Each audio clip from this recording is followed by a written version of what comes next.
All right. Hi, everyone. How is everyone? As Pat already said, my name is Judith Biesen. I am an assistant professor in mental health law and policy at USF, as well as a psychologist. The reason I'm here to talk to you is I want to talk about the importance of relationships, specifically in the context of health in aging adults. And I want to note that while my talk today focuses on couples and relationships, none of my work revolves around that. The principles that I'll cover are applicable to anyone or any type of relationship. So why am I here to tell you about this today? For one, adults are living longer than ever before, which makes it crucial to ensure that the years spent are in good health and overall quality of life. Such that people or older adults can stay active and can remain active members of their communities. That's a really important aspect. Maintaining good health supports social and emotional well-being. It helps maintain strong social connections and an overall positive outlook on life. And lastly, maintaining good health supports mental health and emotional well-being in future generations, so that you are creating a legacy across generations. Healthy older adults can positively influence the health of your offspring, your friends, and family. So this is something that is really important to me. I want to pass down healthy behaviors so that my offspring can be healthy and live long. It probably doesn't come to as much of a surprise that older adults face a wide range of health challenges. By no means are the ones that I'm covering today they won't capture the full picture of everything that older aging adults face. With that said, the most common ones are things like cardiovascular disease, including heart disease and stroke. Risk factors are high blood pressure, high cholesterol, as well as lifestyle factors, including diet, as well as how active or how sedentary you are. Arthritis is another big one that we see. It affects nearly half of all adults over the age of 65 in the U.S. And common symptoms of that are chronic pain, stiffness, reduced mobility, which then significantly impairs daily activities and, as such, quality of life. Diabetes is becoming increasingly common, again, due to aging as well as lifestyle choices that people make. Poorly managed diabetes can lead to serious health complications, including cardiovascular disease, kidney damage, and neuropathy. And managing diabetes requires a lot of steps. It requires blood sugar monitoring, a balanced diet. It requires regular physical activity and adherence to prescribed medications. Anyone who struggles with diabetes know what it entails to manage your illness well. In addition to medical health issues, we have mental health concerns. Older adults are at a greater risk of experiencing anxiety or depression, and in fact, the prevalence rates are right around 40%. Which is incredibly high. That's nearly half of the population in that age group. And many people are never diagnosed or even treated for those symptoms. And reasons for that are oftentimes stigma associated with mental health, lack of awareness, as well as other medical health conditions. So your primary care provider, your medical doctor, might be aware of some of the symptoms that you are experiencing, but they don't attribute them to any mental health conditions. And then the other thing that we see oftentimes, specifically with older adults, is that the symptoms that they experience due to anxiety or depression come out as irritability, they come out as cognitive decline, so they struggle remembering things, which oftentimes then gets attributed to, just general aging, when in fact this is due to depressive symptoms that they're experiencing.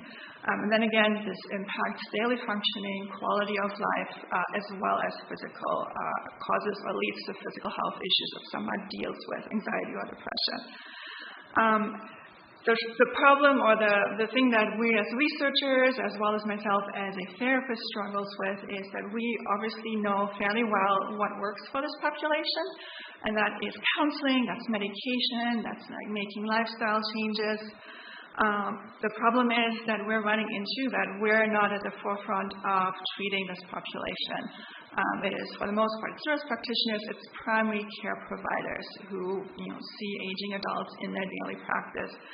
And even though asking about mental health is becoming more integrated in primary care, it is just nowhere near where it should be. And again, individual experiences can differ. There are certainly many wonderful primary care providers out there, but it's just not a part of standard care to inquire about mental health, let alone inquire about social relationships or how a person's relationship or romantic relationship or marriage is going.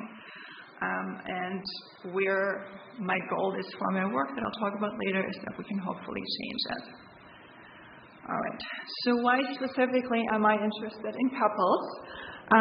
Why do I think that's really important to understand? Well, one reason I am interested in older adults' relationships is that we just simply don't know a lot about them, which is really, really problematic. Researchers are obviously aware that there are a number of health challenges that aging adults deal with, but how aging adults or aging couples navigate those health challenges is virtually unknown, so we know nothing about it. What we do know about younger and middle-aged couples is that they have a significant impact on each other's health behaviors. They oftentimes have similar habits with respect to diet, exercise, medical adherence, which really highlights how important it is to deal with both partners, even if just one has a diagnosis, and to consider the dynamics between partners to promote health. And related to that, we know that partners oftentimes synchronize their behaviors, which means that interventions targeting one partner that oftentimes also affects the other person and hopefully would lead to them also engaging in healthier behaviors. We know that partners provide emotional and practical support, which can enhance motivation and success in adopting and maintaining healthy behaviors. We know that living in the same environment means that couples share resources, they do the same activities that then directly affect their health and their quality of life. And lastly, having a supportive partner can help overcome barriers to engaging in these healthier behaviors. So if there is a lack of motivation, having a supportive partner can really be the reason why somebody doesn't engage in those healthy behaviors. The problem with that, of course, is that it goes both ways. So in the same way that partners can be a source of support when facing health challenges, they might inadvertently do things that accomplish quite the opposite, and that happens quite a bit. What we see in the literature, in the research literature, and my own work with couples, I find that is quite common.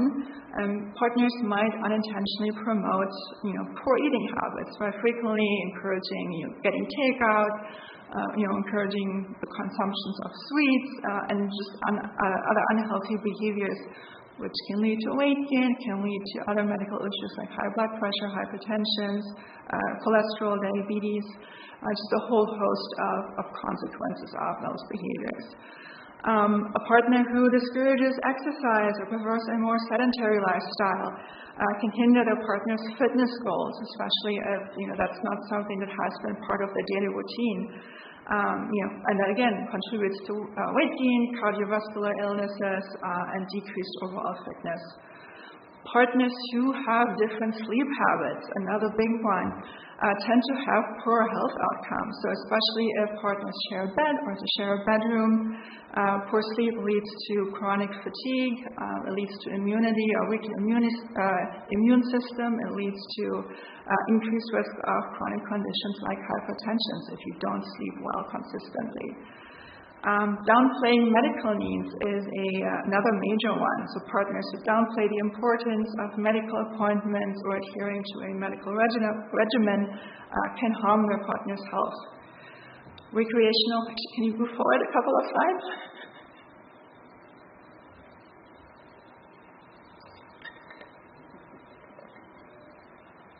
One more.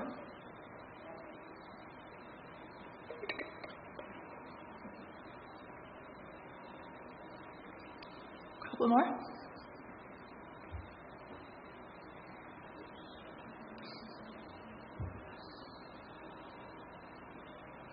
All right, we got sleep. Next one. All right, and medical adherence and recreational substance use is the next one. Thank you. So encouraging or enabling the use of substances, even in relatively small quantities of alcohol, tobacco, other recreational drugs such as cannabis, in amounts that would, that usually is seen as not problematic. Having a glass of wine a couple of times at night has shown to be associated with medical health or worse physical health. Discouraging social interactions can lead to feelings of loneliness and depression. So if you have one partner who prefers to, who doesn't want to leave the home, prefers to stay at home, that's been shown to be linked to, a lot of mental health problems. And because you're not leaving the home, you're just automatically less active, which again, then we have all of those physical health consequences. So, as some of you may have listened to me, you may think that, this is not something that directly applies to me or not something you need to worry about. And the thing is, maybe it isn't. Maybe you're one of those people who doesn't find it challenging to make changes in your habits or, to make changes because it might be supportive of your partner's health. And I have certainly seen that. I have seen people or couples together make major adjustments to their daily routines because they were just very motivated by the perspective of not being able to live their life the way they wanted to. Nevertheless, more often than not, whenever I work with couples, at least one person tends to really struggle making those adjustments. And that can either be the person with a health issue or their partner. And how the couple navigates, that physical health challenge that one or both of them might be experiencing really can majorly affect their relationship as well as that actual physical health issue. And while from an outsider's perspective, it's sometimes really easy to say, this is not a big deal, you just have to make a change, why wouldn't you? I do have a little thought experiment. What I want you to do is think about quietly to yourself when you're getting ready in the morning. I want you to think about when you're putting on your pants. And I want you to think about whenever you're putting on your pants, which leg is going in first. And whether that's your right leg or your left leg, tomorrow morning I would like you to put on your pants, putting in the other leg first. And then I want you to continue that for the next week or maybe forever. And your motivation or your reward for that behavior, for making this really small change, is that there might be, at some point in the future, you might not feel as bad as you would be potentially if you continue to put on your pants in the same way.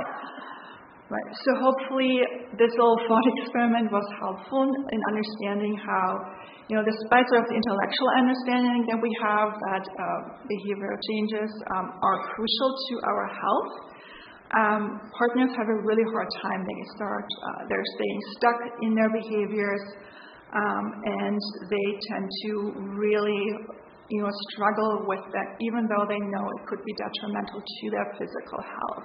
There tends to be this kind of overwhelming fear of disruption, or where change is perceived as threatening to the relationship and just a person's daily life. And in fact, I've found that partners may unintentionally reinforce the other person's, not so great health behaviors. That sometimes couples do things that on the surface, I as a therapist would encourage, like having a glass of wine together at the end of the evening where just kind of share what's going on, they have deeper conversations, or they're going out for ice cream. That fear of that being disrupted or that being changed is oftentimes a motivator to not make those very, very sometimes life-changing health behavior changes. Cognitive bias becomes a big issue. So I want to share a brief history of a couple that I've worked with a few years ago. I worked primarily with a husband. He was on a transplant list for a liver. His health was very badly, actively failing. And it was a couple that were in their mid-50s to late 50s, both fairly well educated. He had a history of somewhat excessive drinking in his youth, but his alcohol consumption had been fairly normal, fairly average in the past 2 or 3 decades or so. And they both fully understood what the requirements are for a liver transplant, which is usually, it depends a little bit on the circumstances, but it is 3 to 6 months of sobriety. Like absolutely no alcohol leading up to the transplant, because they want to make sure that, a transplant organ is a very valuable thing. So you want to make sure it doesn't go to waste, very plainly said. And the problem is that he was just not drinking. And, he was drinking a couple of times a week. He would get dinner with friends. And had one glass of wine, 2 glasses of wine, nothing out of the ordinary. And yet he resisted the change, this change so much. And come to find out that his wife, though very encouraging, told him, please stop drinking, I care about you. She was the one who continued to drink alcohol also, the same amount, nothing really concerning, but she would continue to order, alcoholic beverages when they would have fun and go to social outings with friends. And that turned out to be a major contributor to his unwillingness to make that change. We eventually, figured it out. He got a transplant, everything turned out okay, but it took quite a bit of work for her to understand, despite her best intentions, that her behavior directly impacted his decision-making about his health behaviors. So the takeaway from that story is that, even someone who is supportive and committed to their partner's health sort of might lack that insight into their contribution and as such inadvertently make the situation worse. I want to leave you with some recommendations. They are not necessarily unique to aging couples. In fact, I wouldn't even say they're unique to couples who are struggling with health issues or with physical health issues. But what we see very clearly in the literature, as well as in our own work, is that partners who adapt these tools tend to do better overall with respect to their mental health and their physical health. And the first one is simply open and honest communication about health concerns, health fears, as well as health goals and what motivates you to make that change. And part of that conversation is the identification of barriers. So the potential obstacles that get in the way of achieving those health goals, brainstorming potential solutions to overcome those barriers. So when you get in those conversations, it is important to practice active listening. And what active listening is, it means that you're fully concentrated on and responsive to your partner and what they are saying. So giving your partner your full attention, not doing anything else, not being distracted while they're speaking, not interrupting them as they are speaking. Once they are done, your job is to then repeat it back to them. Repeat back what they have said to make sure that they truly understand, you truly understood their perspective. You truly got where they're coming from. And when you're repeating back to your partner what they have said, it is really important that you are not inserting your own opinion, or that you are not trying to problem solve. That is coming later. The reason for that is that it is not possible, in my experience of working with couples, is you cannot problem solve until both partners feel truly heard and validated. Again, I've never observed couples being able to come up with a sustainable solution if neither one felt heard and understood 100%. I really want to also emphasize that fully understood or validated does not mean agree. You can fundamentally disagree with your partner on an issue, and you can also validate their experience and make sure they feel fully heard, that you can have them know that you understand where they're getting from, even if you don't agree with their take. With that said, to feel both understood and validating, it is time to come up with some goals. I think you need to forward just a little bit.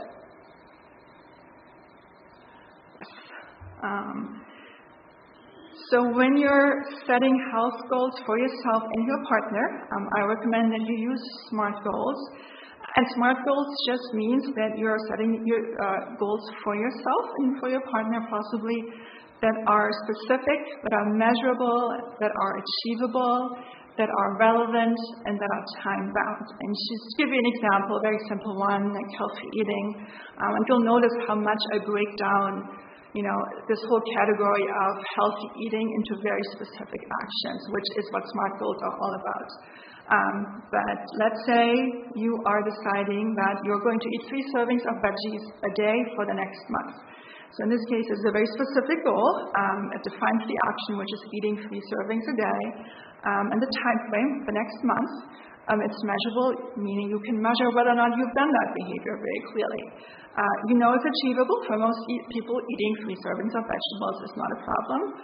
It might be for a few, but on average, that's not too much of a challenge. It's relevant if you're wanting to be healthy, or if you're wanting to lose weight, or if you want to improve your blood pressure, whatever it is. That's a relevant goal to that. And it's time-bound. So notice that we're not saying for the rest of my life, but we're setting a specific time frame, like for how long you're going to do that. Obviously, the hope ultimately is that you can maintain this, but for the time being, your goal is to be just very specific and concrete and time-bound. There will be some times when you will need to solve some concrete problems to figure out a solution. And to do that successfully, it is important that both partners have some time again spent truly understanding each other. So that's where you have all that active listening, trying to really get where the other person is coming from. Once both feel heard, then it's time to problem solve. And in my work with couples, I've found it most helpful to take a similarly structured approach, which means that the first thing you'll do is to brainstorm. Spend 10-15 minutes or however long it takes you writing down every possible solution for this problem. It doesn't have to be well thought out. It just needs to be a solution. And once you feel like you're running out of ideas, again, it can be silly solutions, and can be, you already know it's not going to work. That's fine for the time being. But once you run out of ideas, we really can't think of anything else, is to then talk about which ones are a no-go for either one of you or for both of you. And the hope is that you end up with a reasonable list of potential solutions that you can then basically implement.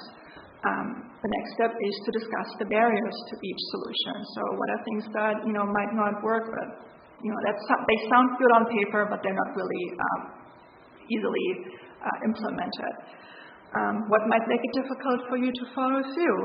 What can you do to reduce those barriers?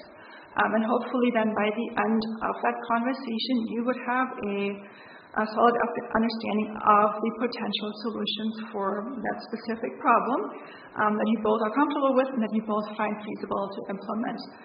Then you basically pick one, the one you like the most, and implement using those SMART goal steps. And maybe it turns out that there are additional barriers, additional things you hadn't thought about, or it just turns out that this is not the best approach. You might need to make adjustments, or you might change to a different approach. And that's perfectly okay. I work with couples. I personally do not care usually what their problem is. I do not care what their solution is. What I care about is that they are working on it together. Sometimes I disagree with their solution, and unless it was something truly egregious or of negatively affecting either one of them or other people, I might step in. But if they want to make a poor decision, then but they're both happy and on the same page, I'm good with that. I have no qualms with that at all. In addition to proactively solving around health issues, I also want to encourage you to simply be each other's biggest cheerleader. So depending on the changes that someone needs to make to address major health concerns, having a support system, not just one's partner, but having a strong support network increases the odds significantly that that person is able to stick and stay with those changes. Positive feedback, positive reinforcement, even for small successes, is really, really crucial. Friendly competition, I found that if couples or partners work together, they're making a little competition, obviously not something really serious, but if they're just being playful about it, it motivates and it actually increases the likelihood that couples stay with that behavior. And taking joint responsibilities for those health-related behaviors, so such as cooking healthy meals together, or talking together about a meal plan, so that you have a layout schedule for the upcoming week, knowing that you're eating healthy. Planning exercise routines together are really critical in maintaining those health-oriented behaviors. All right. Last but not least, I would like to ask you that you help me better understand the role that partners play in aging adults' health. That is the reason I originally contacted Pat. I am trying to understand how couples' relationships affect or related to their health behaviors. As I mentioned earlier, healthcare providers are not routinely trained to ask about relationship health. Because it's not part of their training, and the long-term goals of my research is to change that. I really think that providers are missing out a large part of people's health, and they don't get those insights, they don't understand the barriers that people might have to making those changes.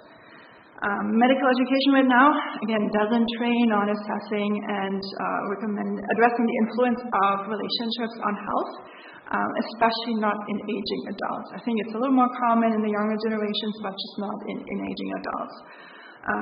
We need to, for them to be trained on that, for them to even know that this is a concern they need to address, we need to actually tell them that, hey, this is important and this matters.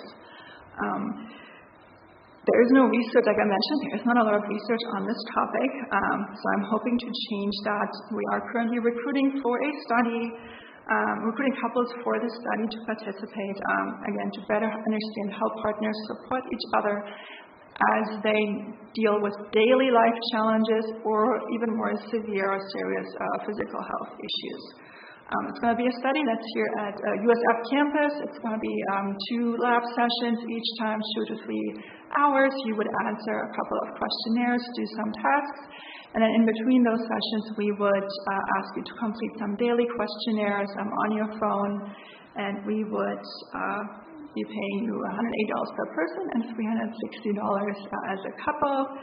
I want to note we are looking for just average couples where I sometimes get that feedback that people don't think they're a good fit. Let me make that decision. For the most part, odds are that you are a good fit for the study.